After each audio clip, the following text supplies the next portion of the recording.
नमस्कार दोस्तों, आप सभी का एक बार फिर से स्वागत है हमारे YouTube channel tour guide with Negi ji में। दोस्तों, अगर आप भारत के टूरिस्ट प्लेसेस पर घूमकर बोर हो चुके हैं या फिर सस्ते में किसी दूसरे देश के पर्यटक स्थलों पर घूमना चाहते हैं, तो मैं आज आपको बताऊंगा नेपाल के सबसे खूबसूरत पर्यटक स्थल पोखरा में घूमने के 5 बेस्ट प्लेसेस के बारे में।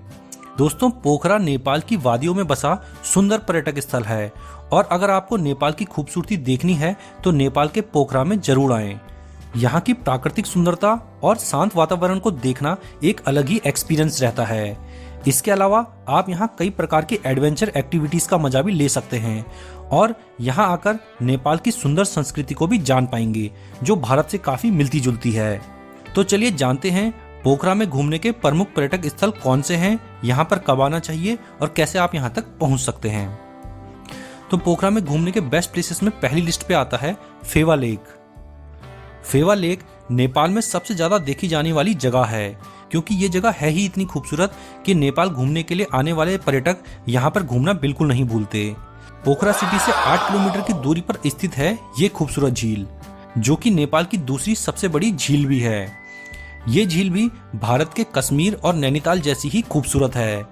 इसके अलावा झील के बीच में एक द्वीप भी है जिसमें बराही मंदिर स्थित है। यहाँ पर भी श्रद्धालु दर्शनों के लिए आते हैं।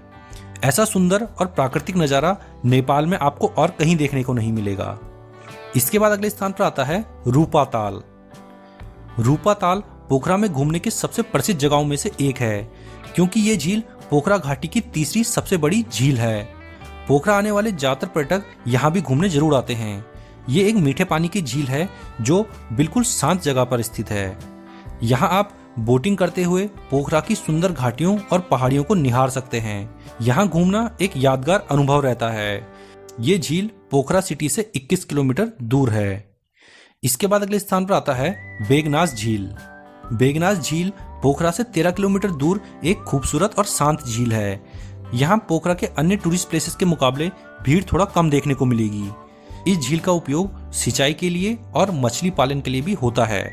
सिंचाई के लिए इस झील पर 1988 में एक डैम बनाया गया था। यहाँ पर पर्यटक स्विमिंग, फिशिंग और बोटिंग करने के मजे ले सकते हैं। ये जो जगह है ये हरी भरी पहाड़ियों से घिरी हुई है, जो देखने में बहुत ही खूबसूरत लगती है। इसके बाद अगले स्थान पर आता है सारंगकोट।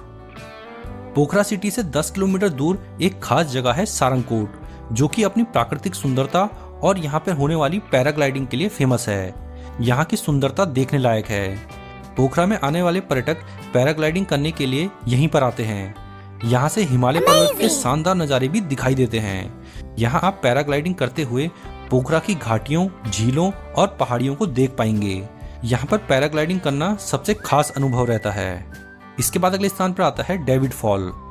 पोखरा से 4 किलोमीटर दूर डेविड फॉल नाम का एक सुंदर वाटरफॉल मौजूद है।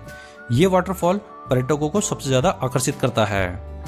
इस वाटरफॉल की एक खास बात यह भी है कि यहाँ पर पानी नीचे पहुँचने के बाद जमीन के नीचे एक सुरंग बनाता है। ये सुरंग 500 फीट लंबी है।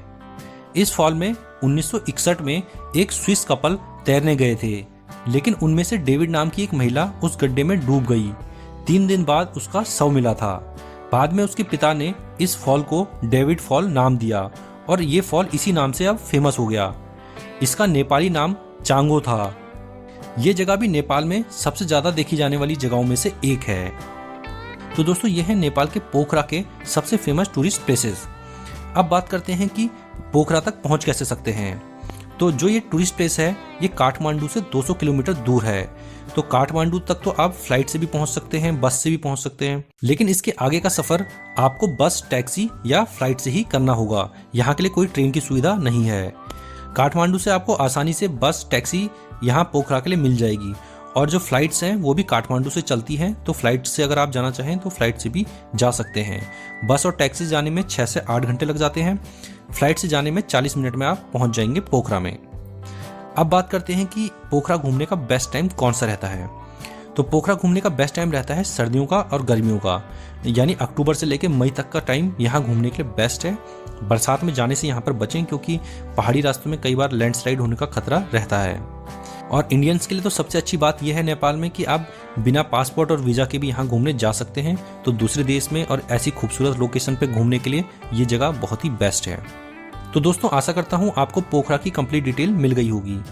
हमारा ये वीडियो आप लोगों को कैसा लगा आप हमें जरूर बताना। हमारे ये वीडियो आप लोग